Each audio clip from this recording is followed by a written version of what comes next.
Courtney Chapman-Thomas, and I'm the Senior Director of Service and Leadership here at the University of Alabama. Today it's my pleasure to tell you a little bit about Joshua Britt. Joshua Britt is an outstanding man, a change agent, and really funny. I met Joshua when he was just a freshman, the week before he actually started here. What I loved about him was that day he stood up and told me his passions. He told me what he was going to do. He told me the change he was going to make, and I saw the fire in his eyes. Since that day, I've watched Josh grow. I watched him lead. I watched him insert himself in places to make change for the better. And so today he's going to talk to you about sometimes you have to play by the rules until you can change them. And I've seen Josh do that over and over. I've seen Josh put himself in places where he knew he could be a difference maker. And that passion, that bubbly spirit, that infectious smile, and that heart that believes in a better world does make change. And it's been so exciting to walk alongside him as he's done that. It has been a privilege to watch that young, passionate, and excited freshman follow his dreams and change the University of Alabama and the state of Alabama for the better. Today, it is my honor, and I am glad to welcome to the stage, Joshua Britt.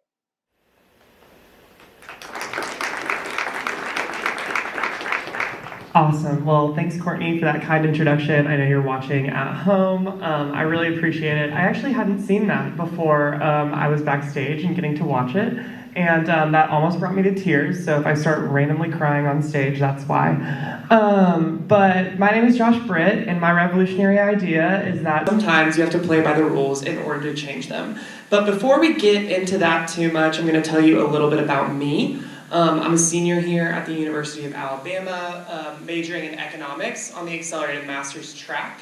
I'm from Edmond, Oklahoma, which is a small town outside of Oklahoma City, but we'll go into a little bit about my high school experience and how I grew up later in the talk. I'm going to law school in the fall, which I'm really excited about because it means I get to push off adulthood for another 3 years. And then my interests include Taylor Swift, Fearless, Taylor's Version just came out, and I've been jamming to it nonstop. If you're still listening to the original, we are no longer friends. I'm also really into personality tests. I made my boyfriend take the Enneagram and the Myers-Briggs when we first met because I was so obsessed with it, and I'm a 3-4, I'm an ENTJ, I'm also a Gemini, so watch out. So what are we talking about? I'm sure some of you heard my revolutionary idea and you're like, what does that even mean?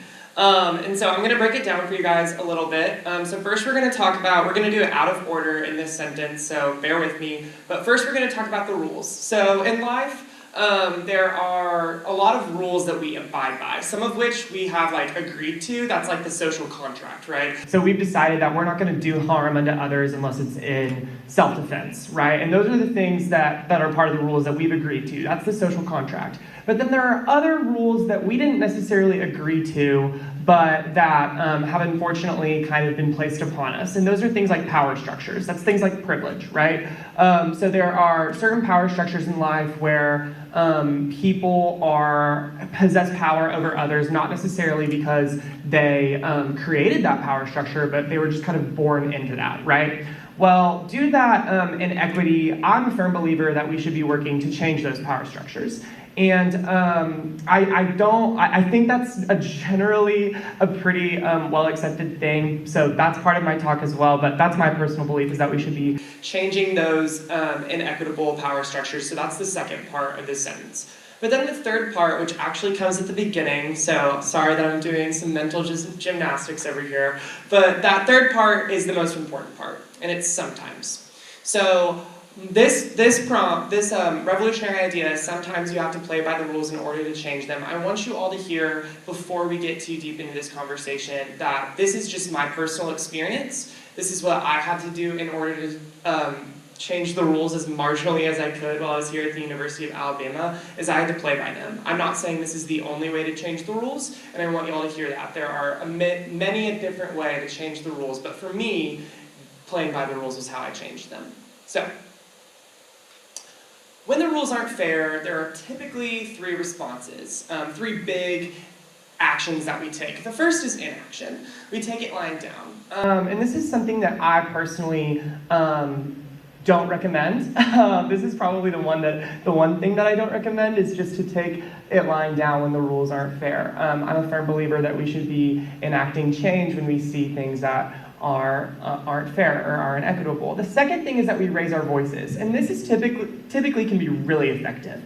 So I think of the suffragette movement in the early 1900s. I think of the Stonewall riots fighting for LGBT rights, and I think of the Black Lives Matter movement that we saw this past summer. All of those movements, all of that raising our voices was really important, and it needed to happen in order to enact change. But there's another option, playing by the rules until you can change them, that's kind of a middle ground, and that I'm going to encourage y'all to think about this evening. So a little bit about my experience. Like Samantha, I was a really big fish in a really small pond. I went to a high school of 78 students that I graduated with. I was student body president. I was editor-in-chief of a student publication. I played varsity sports, and I starred in some productions. And I don't say that to brag about myself. I say that because if one person can do all those things, then the school is so small that it's no longer impressive that he's doing them. But I came to the University of Alabama, and I really wanted to get involved. I was really, really excited about leaving a legacy on campus. And when I got here, I was pretty quickly notified that that wasn't something that I was going to be able to do. And I actually wasn't notified about that from people who typically would be leaders on campus. It was people like me telling me that. So it was other people who weren't in Greek life. It was other people who weren't in Greek life.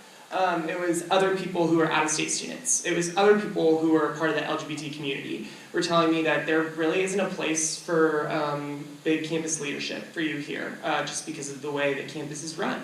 And so you should probably just focus on your studies, try and find a small area of campus where you can fit in, and go to a really good grad school. That's pretty much the story that I was told. And I looked those people in the eye and said, I don't believe you, and I want to change that. And so I did get involved in a lot of things. I got asked to be on some student government campaigns from some of my Greek friends, and I know that most of you kind of know what that would entail. And for me, I wasn't 100% sure why I was doing that in that first year. I was just getting asked by my friends to get involved, right? But as I started to continue working on those kinds of campaigns and getting involved in those kinds of rooms, I realized my goal was to play by the rules until I was in a position of power so I could then change the rules for the people after me. And so I like to think I did that a little bit. I really didn't do that a lot. It's hard, it's gradual work. But that resulted in me being a member of Jason's Ben's Honorary, which I know Royce is in the house tonight. He's a Jason. And Jason's is considered the top 40 men on campus. I use air quotes because a lot of the Jasons run in the same circles. It's a lot of fraternity presidents, a lot of people who are involved in student government campaigns. And because I was involved in student government campaigns, I was lucky enough to be a out gay Jason that was selected for that group. I wasn't the first gay Jason that we know of. I was definitely the first flamboyantly gay Jason. And I was definitely the first Jason who brought his boyfriend as his date to the Spring Jason's Week, which is just a bunch of events that we celebrate. And then I also was selected as this year's Outstanding Senior on Honors Day. Again, I don't say that because there's any reason to brag about those accomplishments, but because I want any out-of-state independent LGBT student who's listening to this talk to know that if anyone's told you that this campus isn't made for you, that they're wrong. This campus was made for you, and you are going to be the person who makes it made for more people like you. Now, how I did that was, like I said, being involved in those student government campaigns and getting in those rooms like Jason's Week so I could have conversations with people who are benefiting from that power structure, and then hopefully we could make it better for more people. So in this new class, there is at least one gay Jason that I know of. I hope he brings a boy date. We'll see. But it's been slow, but it's possible.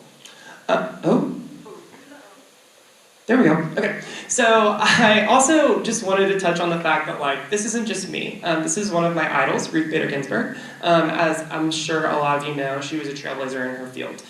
She was one of 8 women in Harvard 1L. She tied for first in her class at Columbia, and she was still unable to get a job when she graduated. One of her professors had to strong-arm somebody in the New York federal court into getting her a job. And she's really known for like On the Basis of Sex. It just came out, it came out a couple years ago. It's a great movie. But she was one of the women who spearheaded this idea that discrimination on the basis of sex is unconstitutional, and she actually did that by this case, Moritz versus the Commissioner of Internal Revenue. And that case, she actually argued that because it was discriminating against a man, it shouldn't be constitutional. And that's the case that she ended up winning in front of the Supreme Court, and she built her entire On the Basis of Sex argument about. So she went up in front of these men and said, you don't want to be discriminated against because you're a man. And they were like, uh-huh. And she was like, cool, then it's not constitutional for me to be discriminated against because I'm a woman. And she built her whole On the Basis of Sex constitutional argument around this case that she won. So she played by the rules until she could change them as well. And so I want to talk lastly about the benefits of playing by the rules. And this is kind of what I was talking about at the beginning, that sometimes. Like, when should we play by the rules until we can change them? Sometimes raising your voice is a huge ask. I wasn't able to raise my voice to advocate for myself as an LGBT student because I wasn't able to do that publicly because I was scared about what the repercussions might be. There are people who don't necessarily have the ability or have the access or privilege of raising their voice. So sometimes they can, so to those people I say, play by the rules until you can change them. The second reason is sometimes you have quieter allies than you should. You should have loud allies. I want to make that clear. But sometimes your allies are quieter, and if we're playing with the cards that we've been dealt, sometimes that's all you've been given. And so a little story is in my first Jason's Week, which should have happened junior year because of COVID, I wasn't able to go. 5 different guys who are all heterosexual fraternity boys came up to me and were like, why isn't your boyfriend here? We know you have a boyfriend, like you've told us about him, like you need to bring him. All of those men were my allies, and they wanted my boyfriend to be there, and they wanted to help LGBT students on campus, but they were a little quieter than they should have been, and that's okay, and I let them know that.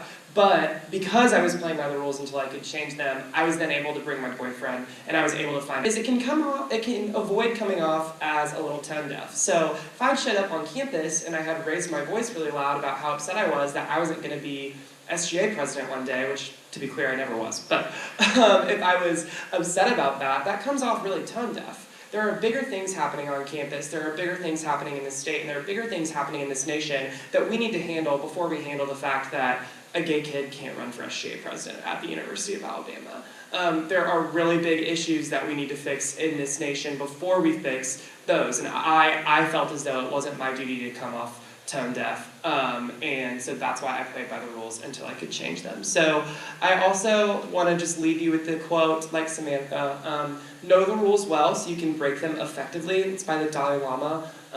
This has been something that I have tried to live by for the past 4 years, and so I hope that you appreciated my experience and were able to learn a little something.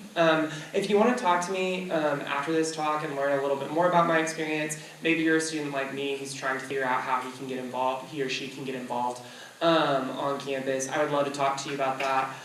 Because I'll be hanging out after this talk. So thank y'all for being here, and thank you so much to the TT34 staff for putting on this event. It's been incredible, and I've really enjoyed it. Thanks, y'all.